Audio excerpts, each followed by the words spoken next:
Pour se développer, certaines cultures nécessitent la gestion de milieux humides complexes. C'est notamment le cas du cresson.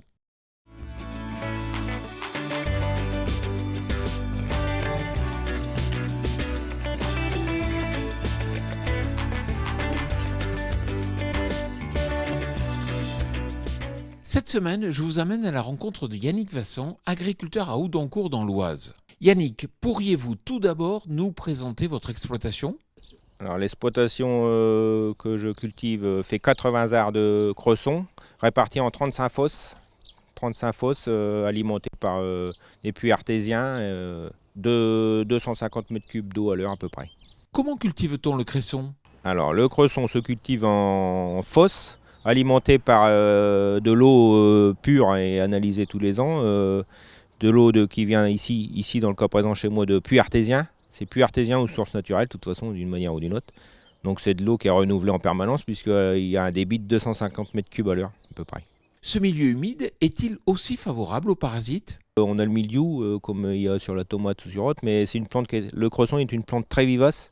Donc avec du temps, elle passe par-dessus, elle ne va pas mourir, elle ne meurt pas par la maladie. Ensuite les insectes, il faut que ça passe, on monte un peu l'eau. Et puis pour ce qui est des rongeurs, les rongeurs on les piège pour pas qu'ils abîment les berges, pour pas qu'ils viennent manger le cresson, on les piège avec le chien, on n'empoisonne rien, on fait que du piégeage et de façon à pas qu'il y ait de pollution nulle part, quoi. Est-ce une culture qui nécessite l'achat de beaucoup d'intrants ? Ah bah là déjà le cresson on n'utilise aucun produit de traitement.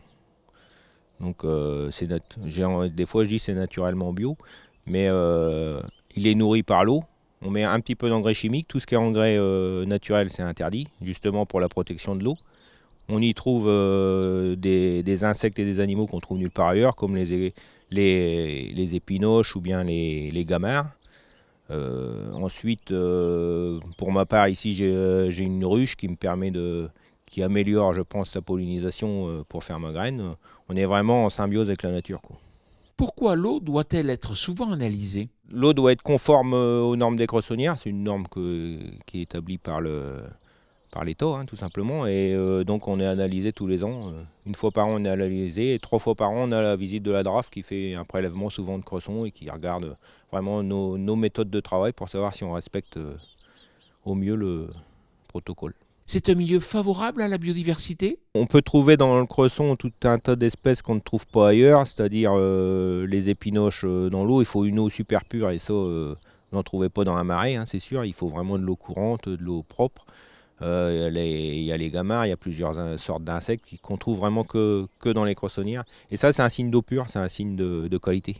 Merci Yannick. Quant à moi, je vous retrouve la semaine prochaine sur TV Agri pour un nouveau regard porté sur l'agroécologie. Bonne semaine à toutes et à tous.